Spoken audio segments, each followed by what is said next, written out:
Everyone, इस video में हम लोग डिस्कस करेंगे भारतीय राज्य व्यवस्था एवं शासन के अंतर्गत चार्टर एक्ट 1813 के प्रमुख प्रावधानों के बारे में और उससे बनने वाले महत्वपूर्ण प्रश्नों के बारे में। तो आइए शुरू करते हैं। चार्टर एक्ट 1813 की जो प्रमुख बातें थी वो इस प्रकार थी, और पहली इंपॉर्टेंट बात ये थी कि सभी ब्रिटिश व्यापारियों को भारत से व्यापार करने की छूट दे दी गई। इस एक्ट के अंदर ऐसा प्रावधान किया गया। अभी तक ब्रिटिश ईस्ट इंडिया कंपनी को ही भारत के अंदर व्यापार करने का अधिकार था, और इस एक्ट के माध्यम से कंपनी के जो एकाधिकार था उसे समाप्त कर दिया गया। दूसरा इंपॉर्टेंट पॉइंट में इसी बात का जिक्र है कि कंपनी का भारतीय व्यापार पर से जो एकाधिकार था उसे समाप्त कर दिया गया, जबकि चीन के साथ जो चाय की व्यापार थी, सिर्फ चाय का, ये ध्यान रखिएगा, सिर्फ चाय का व्यापार के ऊपर जो एकाधिकार था उसे इस एक्ट में भी कायम रखा गया। तीसरा इंपॉर्टेंट पॉइंट ये है कि कंपनी के भागीदारों को जो भारत के अंदर उनके बिजनेस से जो व्यापार से उन्हें जो मुनाफा होगा उस मुनाफे में सिर्फ 10.5% का उन्हें प्रॉफिट मिलेगा, उनका शेयर मिलेगा, और बाकी जो है ब्रिटिश गवर्नमेंट की खजाने में चली जाएगी। चौथा इंपॉर्टेंट पॉइंट ये है कि ईसाई मिशनरियों को भारत में धर्म प्रचार करने की अनुमति दे दी गई। इसका तात्पर्य यह है कि कोई भी ईसाई मिशनरी ब्रिटिश सरकार से अनुमति लेकर भारत में आकर ईसाई धर्म का प्रचार प्रसार कर सकता था। उससे संबंधित जो भी गतिविधियां थी, जो भी निर्माण कार्य थे, वो भारत के अंदर वो कर सकते थे। ईसाई धर्म की प्रचार के लिए जो भी वो करना चाहते थे वो भारत के अंदर आके वो कर सकते थे। पांचवा इंपॉर्टेंट पॉइंट ये है कि भारतीयों की शिक्षा के लिए सरकार को प्रतिवर्ष 1 लाख रुपए खर्च करने का निर्देश दिया गया।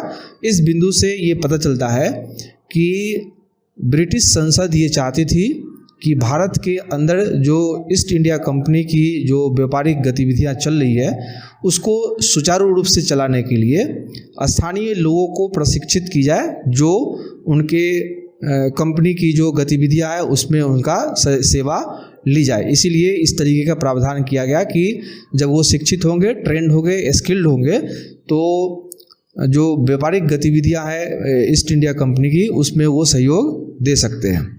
छठी इंपॉर्टेंट पॉइंट यहाँ पे है कि भारतीय साहित्य एवं विज्ञान आधारित शिक्षा को बढ़ावा देने का भी इस एक्ट के अंदर प्रावधान किया गया। सातवां इंपॉर्टेंट पॉइंट है कि इस एक्ट के द्वारा ब्रिटिश सेना की जो संख्या थी वो निर्धारित कर दी गई, और ये कुल सेना थी आपका 29,000, और साथ ही साथ भारतीय सैनिकों के लिए नियम और कानून बनाने का भी अधिकार कंपनी को दे दिया गया। आठवां और इस एक्ट का सबसे इम्पॉर्टेंट पॉइंट ये है कि इस एक्ट के द्वारा कंपनी के कर्मचारियों को प्रशिक्षण देने का व्यवस्था किया गया, जिससे वो अपने वर्क परफॉर्मेंस को सुधार सके और कंपनी के मुनाफे को और ज़्यादा से ज़्यादा बढ़ा सके। इस तरीके से आप यहाँ पे देख रहे हैं कि जो ब्रिटिश संसद थी किस तरीके से भारत के अंदर ईस्ट इंडिया कंपनी के ऊपर अपना जो पकड़ है वो काफ़ी मजबूत करते चली जा रही है, और धीरे धीरे ईस्ट इंडिया कंपनी की जो व्यापारिक शक्तियाँ थी वो समाप्त करने की तरफ ये जा रही है।